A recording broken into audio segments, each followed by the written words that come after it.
comunión perfecta, los instintos se corrompen. Entonces ya no solamente hay el instinto de hambre, sino el instinto de yo quiero más y quiero lo que tú tienes. Se corrompen los instintos. A tal punto que en la familia de Adán, en sus hijos, uno mata al otro. ¿Por qué lo mató? Y después suceden más y más y más y más cosas, demasiadas cosas. ¿Por qué? Porque cayeron tan bajo a un nivel de casi de los animales. El ser humano está en una decadencia moral, espiritual, de todo tipo. Pero el segundo Adán, quien es el Mesías Yeshua, la palabra, el Cabar encarnado, ha venido para rescatar al ser humano que cada vez iba más y más y más hacia abajo, perdiéndose. Ha venido para rescatarlo de esa decadencia, de esa bajeza casi animalesca, retornarlo a la comunión con el Eterno y retornarlo a lo que fue al principio, corona de la creación. Entonces, en este último tercio vamos a explorar y vamos a meternos un poco allí para entender, ahora sí vamos a entender muchas cosas que nos eran muy complicadas en otro tiempo. Vamos a entender el por qué no lográbamos mantenernos en un nivel de vida espiritual bueno y desde ahí seguir subiendo, en lugar de estar a caídas y levantadas, caídas y levantadas. ¿Por qué sucede eso? Si el Mesías vino a ofrecer todo lo necesario para que el ser humano alcanzara la grandeza,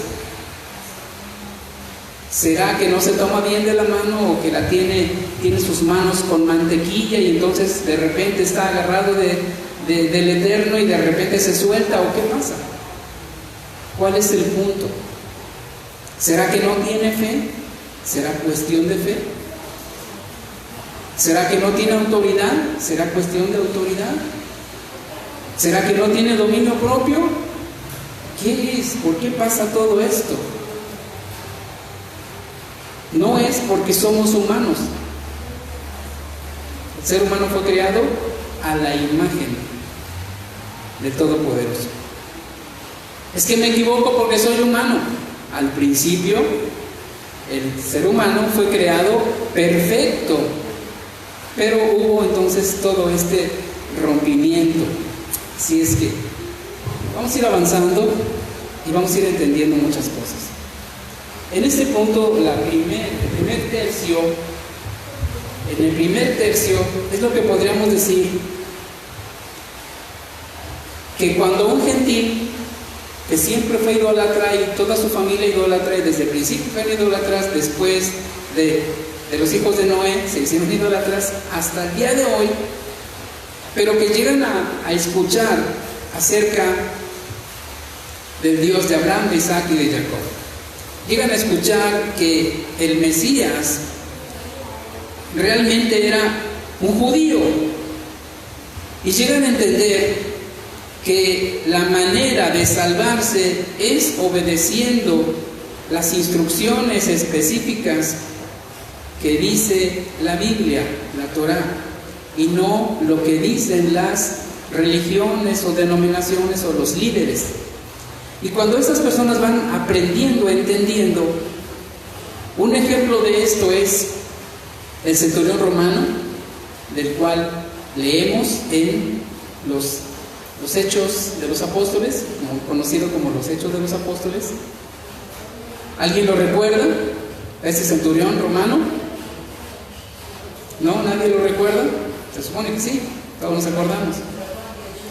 El centurión, aquel hombre que daba limosnas, dice la Escritura, así leemos, que tenía tiempos de oración, las oraciones al estilo hebreo, al estilo judío, y que por lo tanto asistía a una sinagoga. Cuando Simón Kefa, Pedro, tiene una visión, estando en la casa de Simón el curtidor, en la azotea, tiene una visión, un éxtasis, una visión, y en esa visión desciende una tela, una sábana, según la versión que lean, desciende un lienzo con animales inmundos, no aptos para la alimentación del ser humano. Y escucha una voz que le dice: mata y come, y él dice: nunca he entrado cosa inmunda por mi boca. ¿Cómo me dices ahora, si tu palabra, tu Torá, tus mandamientos dicen que yo no coma cosa inmunda? ¿Por qué ahora escucho esta voz que me dice: mata y come? Acto seguido tocan a la puerta, suben a decirle que lo buscan a él desciende y le dicen: venimos de parte de nuestro amo. Él es un hombre judío, es un centurión romano, pero es un varón justo y piadoso. Ya hemos tocado ese punto, pero estamos hilando otra vez todo esto para entender. Es un varón justo y piadoso. Entonces, cuando le dicen justo y piadoso, Pedro entiende que es un prosélito, no es simplemente un buen romano, idólatra y matón, sino es un prosélito, alguien que está viniendo al judaísmo, alguien que está aprendiendo Torá. Así es que este primer tercio corresponde a los prosélitos de la puerta. Este primer tercio. Por eso es que es fácil entrar en el primer tercio. Lo vimos la semana pasada, ¿verdad? Si a alguien se le hace difícil el primer tercio, la verdad es que no es difícil, es lo más fácil. Un prosélito de la puerta entra por Yeshua. El reino de los cielos se ha acercado. Juan el Bautista, Yohanan, quien fue sacerdote, Yohanan dice: Él es el Cordero. Él es el Cordero que quita el pecado del mundo. Cuando los gentiles están entendiendo esta verdad, siendo llamados a la salvación y se acercan a la Torá, como dice Hechos 15, 17 al 21, se acercan a la Torá, se acercan a una sinagoga, van el día sábado, no hay otro día, y se pueden sentar a escuchar, siempre y cuando hayan pasado por los pequeñísimos requisitos. Si se acuerdan cuáles son, ¿verdad? Apartarse de todo tipo de idolatría. ¿De qué más? No comer nada que pecado a los De idolatría en general, No comer sangre, ni animal ahogado, ni vivir en pecados sexuales. 4 cositas muy sencillas. Quien cumpla con esas 4 cosas, que se aparte de sus ídolos y que se limpie en ese sentido tan básico, es un prosélito de la puerta, es alguien que ya puede entrar a una sinagoga a escuchar la verdadera Torá y a escuchar la palabra del Todopoderoso. Primer tercio, ese es muy sencillo entonces, ¿sí? El segundo tercio ya lo vimos también. ¿En qué consiste el segundo tercio? Cuando las personas van entendiendo esto, que necesitan invertir en su vida, invertir en el reino, es decir, todas las limosnas que este centurión y todos los dineros que daba para la idolatría se iban solamente para el engaño, para el error, para lo malo. Pero en esa inversión, en ese cambio, la inversión ahora, porque sus limosnas llegaron hasta el trono del Todopoderoso. Si lo recuerdan, así dice el texto. Porque tus limosnas, tus donativos han llegado hasta el trono del Todopoderoso.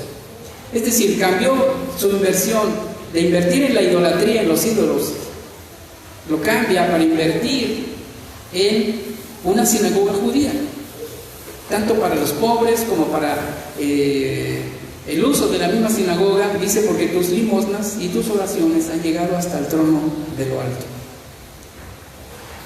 El primer paso entonces es lo más sencillo. El segundo nivel, a esto se le llama un ger tzedek, un hombre, un varón, una mujer que decide limpiarse más, que decide avanzar, que decide crecer y subir más. El ger tzedek. el prosélito de justicia, el que decide comenzar a hacer más de lo básico. ¿Cuántos desean realmente hacer más de lo básico? Muchos se conforman con la salvación y ya no quieren hacer nada. Es que yo ya, gracias a Yeshua, gracias a la sangre de Yeshua, yo ya soy salvo y ya no voy a hacer nada, ningún esfuerzo, ya estoy bien, estoy cómodo. Pues es un prosélito de la puerta nada más, y qué bueno. Pero quien decide entrar un poco más y ser un prosélito de justicia es aquel que empieza a comprometerse un poco más. Se compromete en primer lugar, como ya lo vimos, a aceptar la voluntad del Eterno en su vida, aceptarlo de buena gana, de buen agrado. Esto parece sencillo, pero no lo es. En realidad no lo es. El que cada persona realmente acepte la voluntad del Todopoderoso sobre su vida, toda su voluntad. Porque generalmente aceptamos algunas cosas, ¿no? Vamos así y hacemos, por ejemplo, lo que nos gusta, y lo podemos hacer emocionados, pero ¿y lo que no nos gusta de su voluntad? Ahí a veces la gente sufre, ¿no? Porque sí es cierto que es su voluntad, yo quisiera hacerla, pero eso no me gusta mucho, y entonces se hace de mala gana, y el hacer de mala gana ya no te da palomita, ¿cierto? Es muy sencillo, porque todo aquello que se hace de mala gana no tiene el mismo valor, y necesitamos nosotros darle el valor a todo esto. El ejemplo es otra vez el Mesías Yeshua, quien precisamente vino, esa emanación del Eterno, que se manifiesta físicamente como un hombre, que se presenta como el Mashiach, para ser nuestro ejemplo. En Él entonces tenemos todo lo que necesitamos para elevarnos espiritualmente y ser como Él. Él desciende para mostrarnos el nivel que espera de nosotros. Él desciende y nos muestra la manera, el camino, las formas, todo. De su mismo corazón, y Él dice: aprendan de mí, que soy manso y humilde de corazón. Aprendan de mí, es decir, hagan exactamente como yo. Tiene que ser como yo. Nosotros tenemos que crecer hasta la estatura del varón perfecto. ¿Estamos de acuerdo? Tenemos que. Bien, vamos a algunas citas básicas.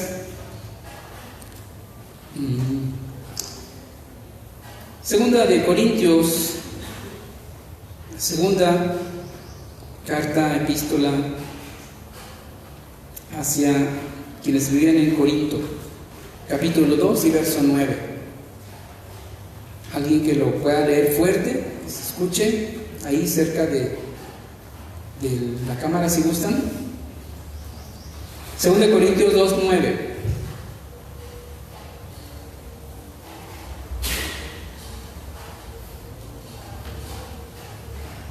La razón por la cual les escribí era para saber si pasan la prueba y si me obedecían completamente. Ok, esta cita es muy fuerte. Shaul, Rab Shaul, como se le conoce también, está enviando esta carta a todos los creyentes en el Mesías Yeshua que vivían en Corinto, y les dice, escuchémoslo otra vez por favor. ¿Cómo dice? La razón por la cual les escribí era para saber si pasa la prueba y si me obedecían completamente. Ups, eso está bastante fuerte, ¿no? La razón por la cual escribí es para ver, para saber, para medirlos.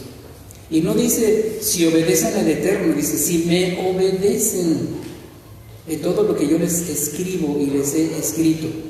Qué fuerte está eso.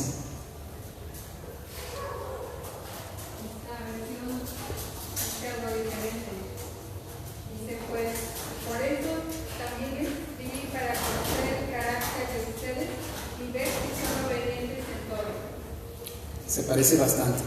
Aquí encontramos una palabra interesante para reconocer, para descubrir, para medir su carácter. ¿El carácter de qué? Crecimiento. Entonces aquí él está hablando acerca del último tercio de entendimiento y sabiduría. De si están entendiendo lo que él les dice, entendiendo primero intelectualmente, si lo razonan, si lo captan, y después de captarlo intelectualmente y entenderlo, que lo lleven a la práctica con sabiduría, vivirlo, hacerlo. Emuná es ¿qué? ¿No fue obediente o qué más? Hacer. Entiendo y hago. Eso es emuná, eso es fe verdadera, bíblica. Por eso les escribí, porque quiero saber si realmente ustedes están dejando de ser niños espirituales para ser discípulos, talmidim. Así es que aquí nos encontramos con otra cosa: dejar de ser niños espirituales.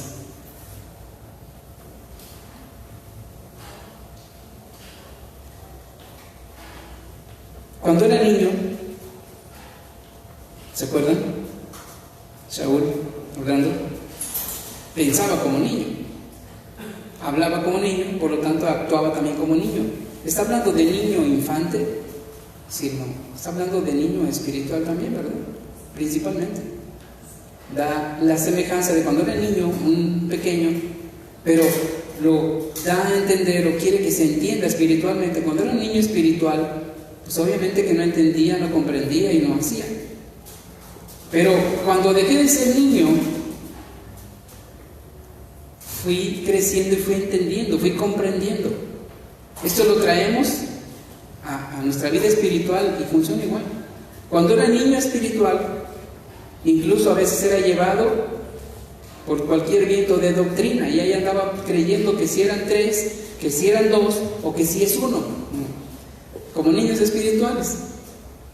Pero cuando dejé de ser niño, por alimentarme correctamente con la leche espiritual no adulterada, fui creciendo, fui madurando y fui preparándome para comer alimento más sólido, doctrina un poquito más fuerte, que me haga pensar, razonar más y que me haga entonces, que me sacuda, para que entonces yo suba de nivel de hacer como hacía, dejar de hacer como hacía, dejar de hablar como hablaba, dejar de vivir como vivía, subir de nivel.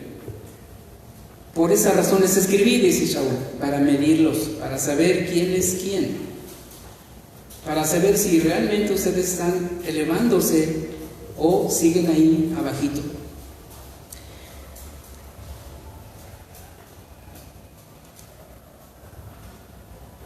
Debemos de prepararnos y estar muy bien entendidos de que dejamos atrás los rudimentos de la fe, ¿cierto? Los básicos, el bautismo, imposición de manos, ¿qué más? Arrepentimiento de obras muertas, pasando como se dice al altar cada día de reunión a llorar y a pedir perdón por mis pecados, y lo mismo, y lo mismo, y lo mismo, y lo mismo, y lo mismo, y lo mismo, y lo mismo, y lo mismo. Ya dejamos los rudimentos de la fe. Fue lo que nos ayudó solamente para entrar al primer tercio. Necesitamos ir al segundo tercio, aceptando su voluntad y no poner pretextos. Es como decir en el segundo tercio, ya no pongas pretextos, ni pongas excusas. Así es, como él dice, ya, olvídate.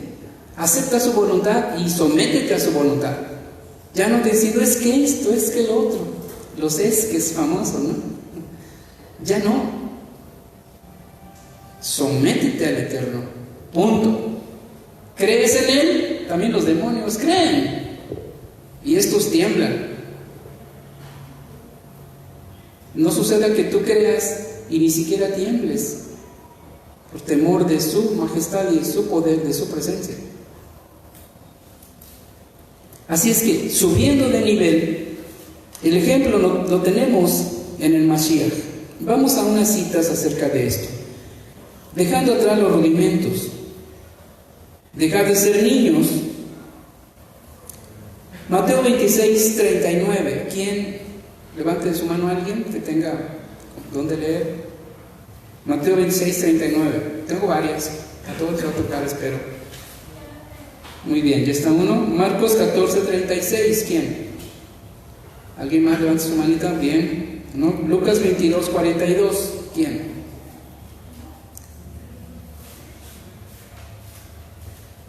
Me quedan otras, de todas maneras, no se preocupen. Lucas 22, 42, ¿quién? Ya, ok, tercero. Vamos a Mateo 26, 39, el primero. ¿Cómo dice Mateo 26, 39? Ahí cerca de la cámara, perdón, para que se escuche. Porfa, ahí.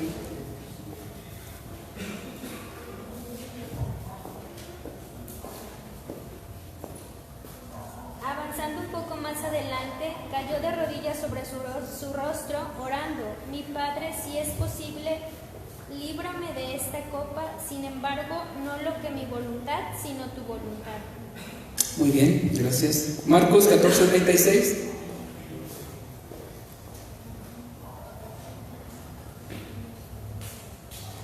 Bueno, vamos a Lucas 22, 42.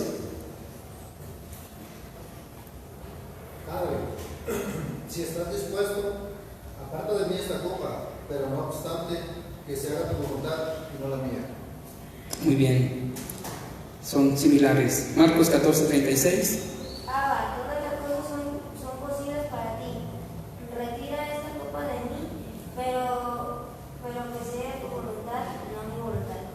Bien, en ese punto, el Adón Yeshua no estaba con sus discípulos, no lo escucharon todos, pero se registró para que nosotros lo leamos, para que nosotros podamos ver su entrega. Fue solamente unos momentos antes de ser entregado. ¿Y cuál es el punto allí? La sujeción de Él, el aceptar completamente su voluntad. No hacer su voluntad, la voluntad de Él, no hacer solo lo que le gustaba, compartir, predicar, sanar enfermos, hacer milagros, pero también hacer lo que no le gustaba y que era necesario. Él tenía que ir al madero. Y en la parte humana, vamos a ponerlo así, para ponernos nosotros allí. Y quedó escrito para que nosotros nos pongamos allí. Hay momentos difíciles en nuestra vida donde tenemos que tomar decisiones por miedo o decisiones por conveniencia, cuando debemos tomar siempre decisiones por obediencia. ¿Estamos de acuerdo? Entonces queda escrito para nosotros que cuando estamos confrontados en una situación difícil, muy difícil, quizás nos sale también: líbrame, apártame, cúbreme, sácame de aquí, si es posible. Pero si no, que sea hecha tu voluntad, Padre. Él es el modelo para nosotros. Tomémoslo así, a pecho, esto, así, de todo corazón. Así debemos de tomarlo. En cualquier momento, situación difícil, de lo que sea, difícil, de dificultad, de enfermedad, de peligro, de pecado, de tentación, de lo que sea, ese es el punto. Si es posible, quita este trago amargo de mí, pero no sea hecha mi voluntad, sino la tuya. Esto es clave. Ahora, seguramente cuando alguien esté viendo, mirando, analizando, tijereando mi video, pueda decir que aquí se enseña rabinismo, tal vez. Pero quiero dejar en claro algo. Estamos leyendo el Brit Hadashah, ¿verdad? No estamos leyendo a Maimónides, Nachmanides, ni nadie por el estilo. Y quiero que quede muy claro esto. En el primer siglo no había rabinismo, ni había cristianismo. no existían estas dos corrientes. Esta corriente del cristianismo que ha evolucionado tanto desde el catolicismo hasta el cristianismo evangélico protestante, ni existía el rabinismo. Eso se dio mucho tiempo después. Estamos hablando del siglo I, de las Escrituras, estamos hablando de lo que enseñó el Mesías Yeshua, ese joven judío, rabino, al que muchos creían o era un profeta o era el Mashiach, pero que él mismo les dijo a los suyos quién era. Él mismo les dijo, porque el Padre y yo somos un ejad, somos una unidad. Él mismo les dijo que era el Mashiach.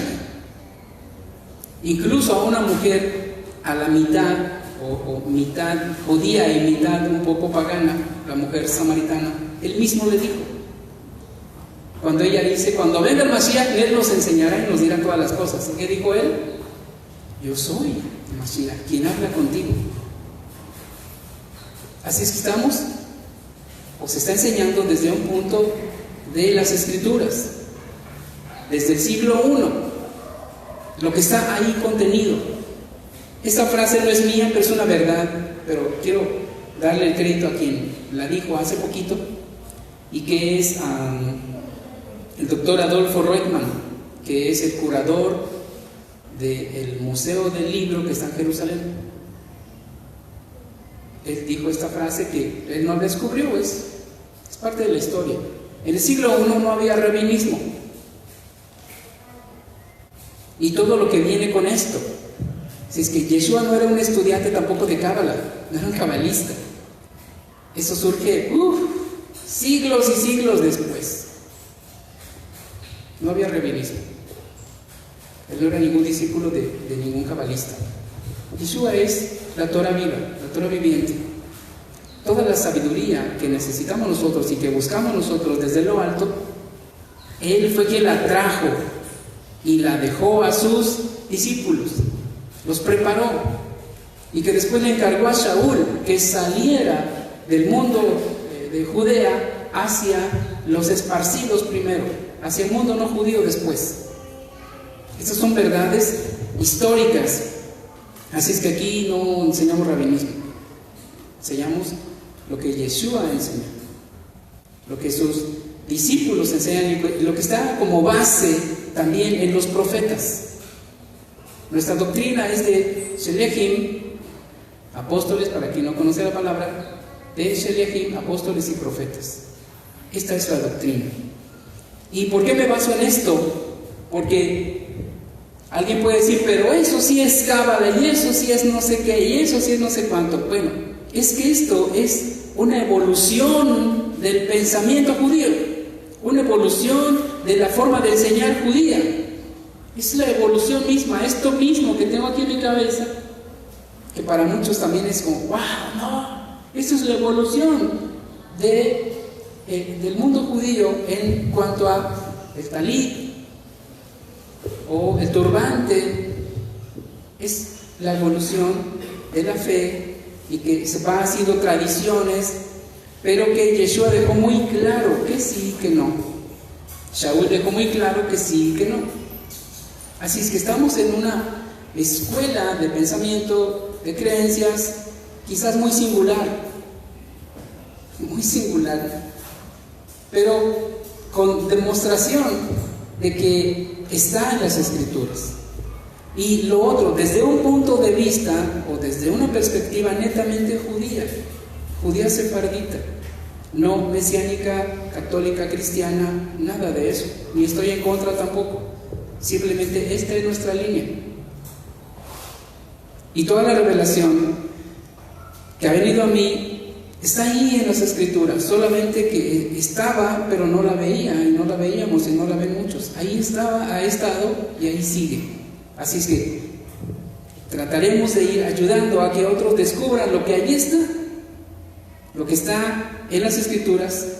Así como, curioso, el Mesías Yeshua, a estos hombres judíos que asistían a la sinagoga y al templo, que escuchaban la Torah, Yeshua les abrió el entendimiento, les quitó el velo y les demostró a través de las Escrituras quién era Él y los tiempos.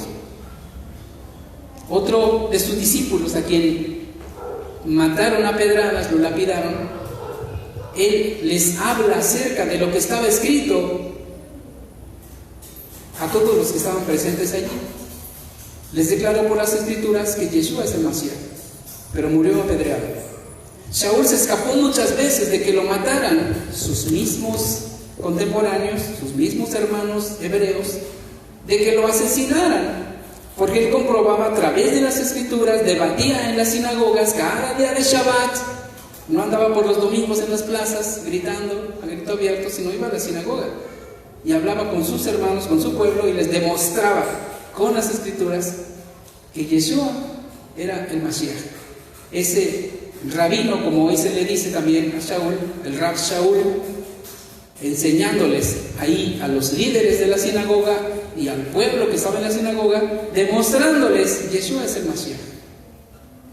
Yeshua es aquel que ya estaba profetizado que vendría como rey para reinar sobre Israel físicamente, porque todo aquel que niegue que Yeshua ha venido en carne sea maldito, sea anátema. Así está escrito, ¿verdad? Entonces él les demostraba que las Escrituras eran verdad, que ahí estaba.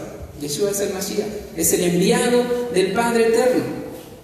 Y nosotros no somos dualistas, porque decimos que Yeshua y decimos que el Padre.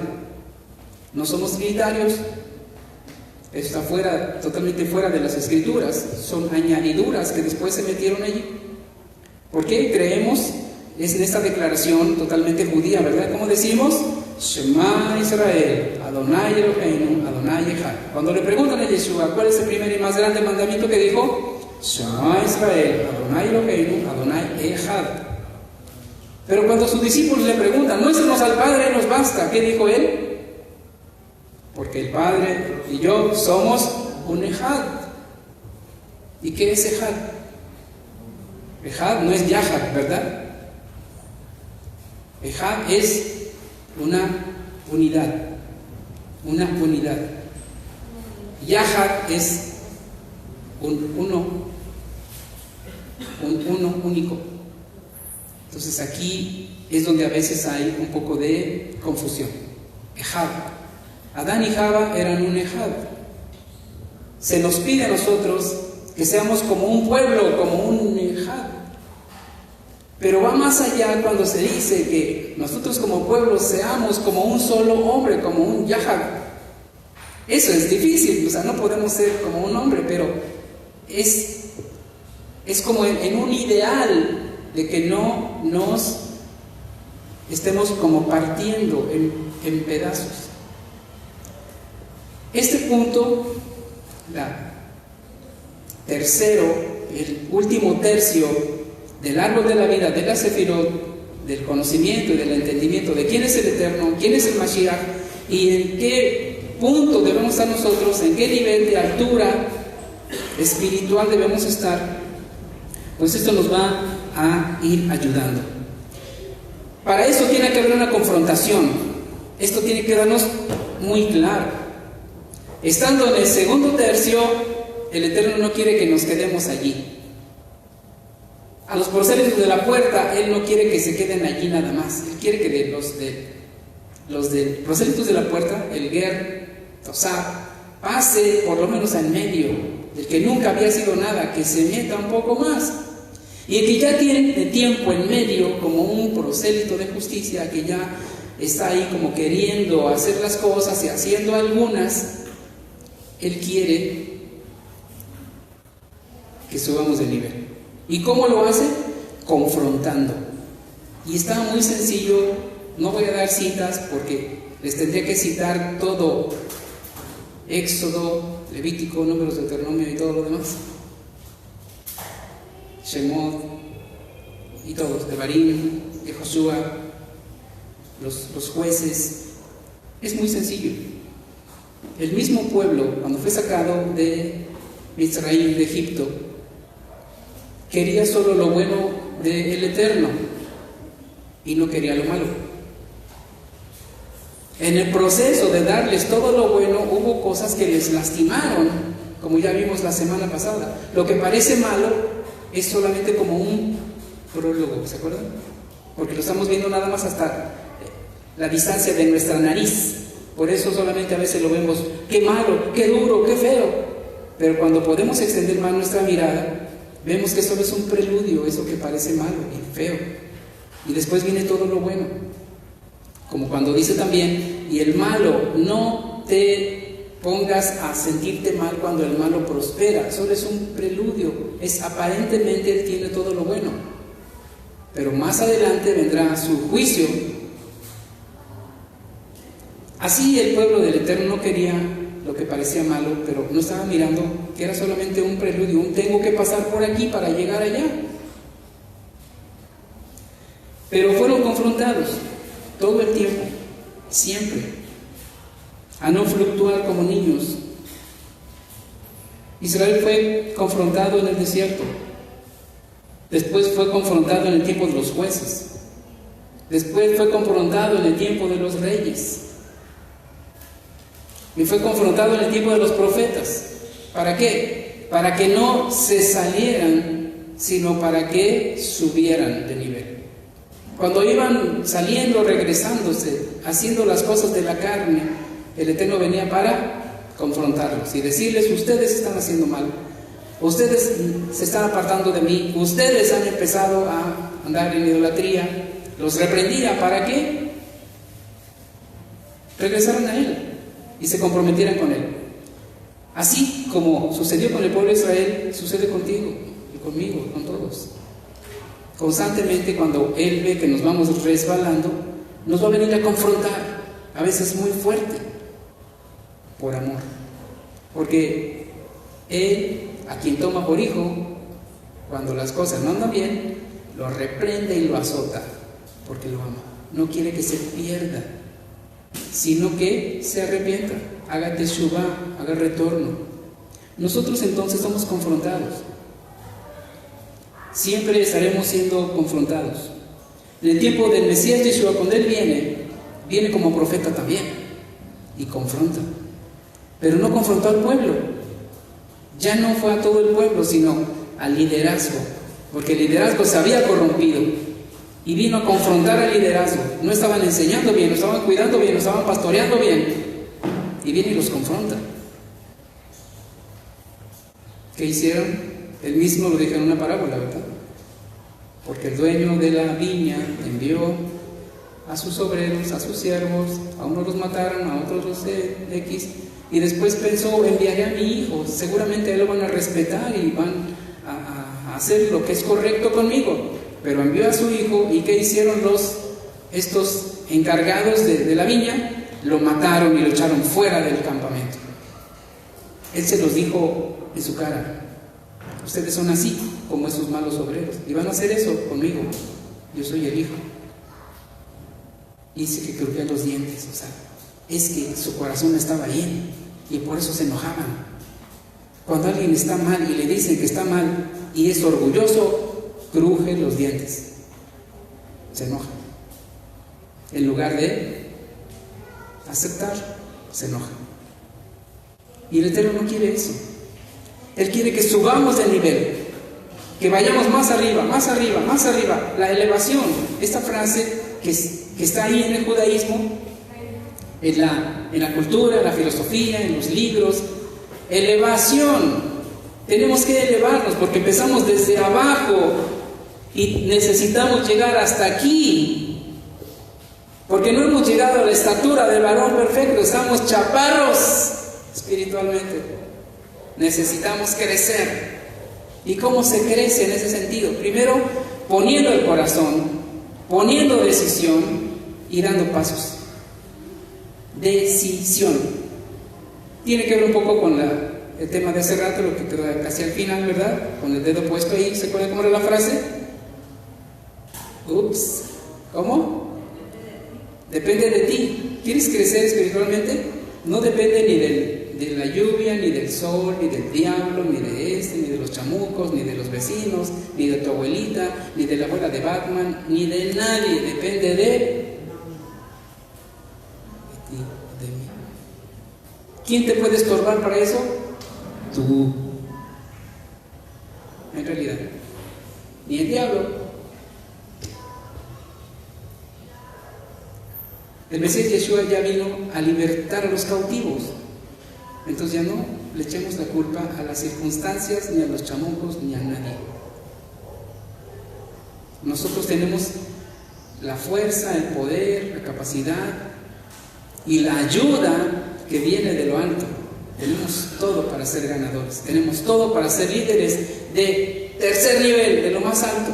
Liderazgo personal y liderazgo para bendición. Un liderazgo que solo es personal es carnal, humano, mediocre, de este mundo. Pero un liderazgo que es en ese doble sentido, para él, pero para otros también, o sea, que la copa rebose y se derrame, ese es un liderazgo que vale la pena. Hace rato comentaban, ¿qué quieres ser? ¿Rico y desdichado o pobre y feliz? ¡Rico y feliz! Ok. ¿Rico y feliz se puede? Claro. Todas las riquezas de la tierra, del fondo de la tierra y del espacio de los planetas es de el Todopoderoso, de nuestro Padre. Y Él da poder para hacer las riquezas. ¿A quién? A los suyos. Pero muchas veces los suyos van y toman ese talento, como un talento de plata, 34 kilos, o de oro, y van y lo entierran. Cuando eso que no lo teníamos nosotros para invertir, se nos ponen las manos para invertir. Por eso pasamos del uno y entendiendo y empezamos a invertir. Hemos recibido un talento, hemos entendido. A uno se le dio un talento, pero a otros se le dieron, y a otros se le dieron 5. 5 por 34, wow. ¿Cuántos kilos de plata recibió? ¿Para qué? Para invertirlos. ¿Para invertirlos dónde? En todo, no importa, todo lo bueno, correcto, justo, amable, de buen hombre, y que bendiga a otros. Punto. Esa es la vida judía. Así, tan sencilla. Pero tuvimos que darnos un tour de 8 años, casi 10 años, para entender el mundo judío. Si no, no hubiéramos entendido ni papa. Estaríamos revueltos ahí, que si son 3, que si son 2, que si es 1 y que cómo es 1, si diciendo que solo es 1, unicidad, habiendo dejado la dualidad, donde alguien estuvo ahí, muchos estuvieron ahí según, y empiezan diciendo, no, y yo vivía en la dualidad y en el dualismo, pero a la mera hora de querer demostrar que son unicitarios, fíjense, los que están aquí conocen un poco de esto, a los demás les va a costar mucho trabajo, les va a dar muchas vueltas en la cabeza, y yo pediré al Eterno que les dé sabiduría. Al decir que ya no son dualistas, de que, por decir, Yahweh mayor y que hay un Yahweh menor, ahí ya es un dualismo.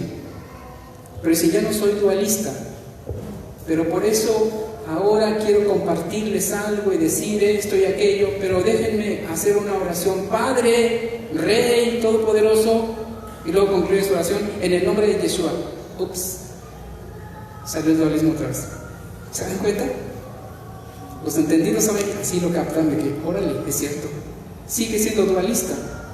¿Por qué? ¿Por qué ese dualismo? ¿Por qué ese triteísmo, trinitarismo? Porque todavía están en esa misma filosofía grecorromana.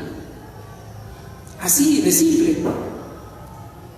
Necesitan aprender de la manera hebrea, pero todavía tienen el conflicto greco-romano, greco-cristiano. Por eso es que no alcanzan a salir del otro lado. Yo oraré y oro para que puedan todos poder llegar a este punto de el entendimiento del pensamiento hebreo y dejar atrás tanto los rudimentos de la fe como la teología cristiana, siendo o diciéndose de raíces hebreas. Mezclando. No se puede, en realidad no se puede, se hace solamente un enredijo. Por eso quizás pues ser así tan sui generis nosotros, nos digan, ustedes están enredados en el judaísmo y en las raíces hebreas. Pues ¿saben qué? Pues no, judaísmo y raíces hebreas es lo mismo, pero no es lo mismo rabinismo que raíces hebreas, y no es lo mismo rabinismo que el judaísmo de Yeshua. Eso sí queda claro, ¿verdad? Entonces, ¿en qué estamos nosotros? En el judaísmo de Yeshua, en el judaísmo de Shaul de Tarso. Él era judío y presume de ser judío y presume de ser de la línea farisea, pero se ha corrompido todo. Hoy estamos en un punto donde hay mucha confusión, y si hemos aprendido para enseñar, pongámonos a las pilas. Si hemos aprendido es para enseñar a otros, pongámonos las pilas. No nos quedemos con eso y que nos haga provecho adentro, nos hagamos grandes, gordos, cabezones. Tenemos que ir y llevar, compartir, ayudar a otros a que puedan comprender, derribando argumentos y toda altivez que se levanta contra el conocimiento correcto de Yeshua el Mashiach. Así es que Binah y Jochma, que es lo más elevado en este último tercio, aquí ya no llegamos porque aquí solamente corresponde a Yeshua, aquí solamente corresponde al Padre Eterno, pero hasta aquí. Y que en ese nivel 3, donde a veces se está ahí y a veces se baja, y a veces se está ahí y a veces se baja, es donde se dan esos frutos, es donde se dan también esas manifestaciones de lo profético, cuando estamos subiendo, porque es ahí, en esos niveles más elevados, donde alcanzamos a mirar más lejos, del otro lado de la barda de este mundo, y empezamos a mirar de manera espiritual, realmente más abierto el mundo espiritual, y es donde fluyen esos dones de palabra de conocimiento, palabra de sabiduría, profecía, dones proféticos, discernimiento. Y es donde debemos de estar siempre. ¿Por qué volvemos a bajar? Si ahí deberíamos de estar siempre. En parte quizás puedan decir, yo no lo sabía. Es válido. En parte puede decir, es que yo no estaba comprendiendo bien cómo no había descubierto cómo es que me bajaba a veces y me subía a veces. Hoy nos queda claro. La aceptación de su voluntad es indispensable para pasar del 2 al 3. La aceptación de su voluntad es clave. El no hacer solamente lo que nos gusta hacer, sino hacer todo lo que debemos hacer, es lo que nos ayuda a pasar al otro nivel. Y sostenernos allí es lo que nos va a costar un poquito. Pero recordemos que entre más nos acercamos a Él, Él se acerca más a nosotros. ¡Qué maravilla! Esto es lo más maravilloso. Entre más nos acercamos a Él, es más se acerca a nosotros. Hay mayor comunión. Así es que en este punto, como decía Shaul, 1 Corintios 13:11, no lo leímos, pero ahí está. 1 Corintios 14:20, son dos cosas interesantes. Cuando yo era niño, pensaba como un niño, hablaba como un niño y actuaba como un niño. 14:20 dice Shaul a su audiencia: no sean niños en la forma de entendimiento y de hacer, sean niños solamente en cuanto a la malicia de este mundo. Sean niños. El que entiende un chiste colorado, hágase como que no entiende y mueva su mente para no darle vuelta a esos pensamientos mundanos y de la carne. Tenemos que echarlos rápido, fuera. No podemos seguir actuando como niños, no podemos ser niños, sino solamente en la malicia, es decir, niños sin malicia. Niños sin malicia. Efesios 4:14 dice: para que ya no sean niños fluctuantes. Qué palabra tan dura. Ya no fue a los Corintios, ahora se fue sobre los Efesios. Para que ya no sean niños fluctuantes. Para que ya no sean. Para ya no ser niños fluctuantes. Hay que leer ese pasaje con su contexto. Esto va a quedar ahí como una tarea de estudio y de análisis. Para que ya no sean niños fluctuantes. Entonces, para que ya no sea, ¿cómo entonces no ser? ¿Cómo puedo no caer allí? En el contexto del pasaje, Efesios 4, desde el 1 al, más o menos del 10 al 14, 15, van a tener la idea más clara para que no se caiga en ser niños fluctuantes. ¿Quién quiere ser niño fluctuante? Nadie. ¿Pero por qué a veces somos como niños fluctuantes? Oh, caray. Nadie quiere ser, pero ¿por qué a veces somos? Entonces, en este pasaje, Efesios 4, del 10 al 14, cada uno, si tiene el interés, si verdaderamente quiere crecer, si se quiere esforzar, lo va a estudiar, y lo va a estudiar con oración, con búsqueda, y va a descubrir cosas. Y si está dispuesto a hacer los cambios o a esforzarse, entonces se va a ir a ese otro nivel. Solamente quien se esfuerce. Y Hebreos 5:13, el que es inexperto en la palabra es un niño. Entonces tenemos que esforzarnos para ser expertos en la palabra. Y yo he hecho un poco así, como forzando, porque tenemos ya muchos años de lectura, de sermones, de estudios, de pasar un año con 6 capítulos diarios y que en 6 meses, ya pasamos muchos años por ahí. Entonces, por eso es un poco la exigencia. Todos debemos de tener gran parte de las escrituras en nuestra mente, porque si no, somos niños.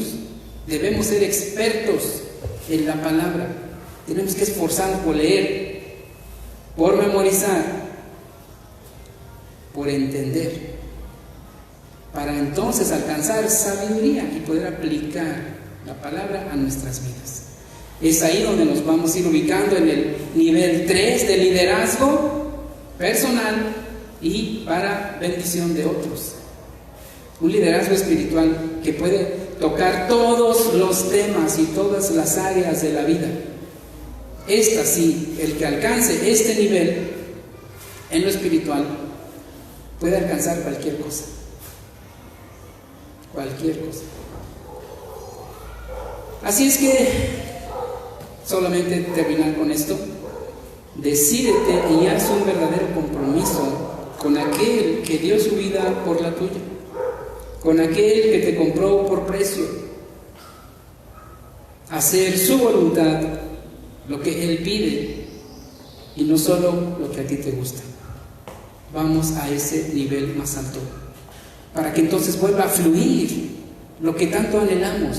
Busquen los dones, pero sobre todo, busquen los dones de revelación. Yo quisiera que todos profetizasen aquí. Pues sí, ¿quién no? ¿Qué es lo que falta? Subir. Ciertamente, cada uno tiene diferentes dones. Pero Saúl dice, yo quisiera que todos profetizaran. También dice, busquen los dones mejores. Y él dice, busquen los dones proféticos. Entonces, él, como un experto en las escrituras y como una unción especial, está animando a los creyentes, a los discípulos, a buscar y alcanzarlos, pero solamente se buscan hacia arriba, o sea, creciendo, no solamente se buscan de rodillas, con la cabeza en el piso. Esa es solamente quizás la parte 1. La parte 2 es cuando te levantas y vives el día a día, porque quizás para algunos nos es difícil ponernos de rodillas, porque tengo una bolita por aquí, una bolita por acá y me duele. Pero esa es solamente la parte 1, la más sencilla. La parte 2, la difícil, es cuando te levantas y empiezas a vivir las 24 horas de hoy, y las de mañana, y las de pasado, y las del otro día, y toda la semana. Esa es la parte más difícil. Mantenerte, no pidiendo, sino haciendo, viviendo, esforzándote, siendo justo, correcto, honesto, todos los días. Y darle honor a Él y exaltación y alabanza todos los días. Es cuando empezamos a subir. Así es que el desafío es así: decídete, decidámonos cada día hacer un verdadero compromiso, cada día, con aquel que dio su vida por nosotros. Démosle el valor a su acción, démosle el valor que tiene, démosle valor y démosle también honra, viviendo como Él vino a mostrarse como el hombre perfecto. Y dijo: síganme y caminen en mis huellas y en mis pisadas y hagan lo que yo les dije. Y llegaran a ser en esa misma altura y estatura del varón perfecto. Con eso concluyo, porque queda como una especie de reto. Cada uno se va a esforzar en su medida y cada uno va a subir de acuerdo a lo que quiere subir. Cada uno irá elevándose de acuerdo a cuánto quiere honrar al Eterno. Así de sencillo. ¿Cuánto lo amas? Pues ahí está tu vida. Tu vida dice cuánto lo amas. Sencillo. Y de ahí fluirá. No se trata de religión, se trata de vivir la Torah. La vida judía no es todo lo que dice el rabinismo. La vida judía en concreto es todo lo que dijo Jesús. Así. La vida judía perfecta y correcta, como él vivió y lo que él dijo. Después, en las explicaciones de Shaul, es de lo mismo que él dijo y de lo mismo que él vivió. Así es que no nos confundamos. La vida correcta, él viene por un pueblo, su pueblo, el único pueblo, su pueblo Israel. Así es que es tiempo de que los que no se han injertado en Israel se injerten ya, que entren por Yeshua en su reino, que le inviertan a su vida y que inviertan en lugar de los ídolos en el reino, en una sinagoga, en un lugar de reunión, que le inviertan ahí, que dejen de dar dinero a los demonios y que empiecen a darlo a la religión correcta. Quiero dejarlo con esa frase, no importa si me critican, muchos, la mayoría lo va a entender como debe ser, y ir subiendo para que entonces la belleza brille en nuestra vida, se manifieste con sabiduría y con entendimiento, con comprensión y con una vida que agrada y que honra al Todopoderoso. Que Él nos bendiga, nos cuide, nos guarde, y que esa manifestación visible en Yeshua del Elohim invisible sea para nosotros esa guía. Así es que damos gracias y bendecimos al Eterno por haber enviado a su Mesías, que es una emanación de Él mismo, pero que se formó como un ser humano para mostrarnos el camino, la manera, la forma, las actitudes y todo, y seguirlo a Él. Amén. Tu bendición repose sobre tu pueblo amado, tus hijos, aquellos que están viniendo a Israel injertándose, aquellos que están viniendo de las raíces hebreas a la comprensión de la Torah, así como tú lo expresaste en lo que leemos, en lo escrito desde los profetas y en el Brit Hadashah. Yevarejeja Adonai Yahweh veishmereja Yael Adonai panabeleja vijoneja Yisa Adonai panabeleja veyasum leja shalom Beshem Yeshua Meshicheinu. Amén y amén. Shavuot Tov.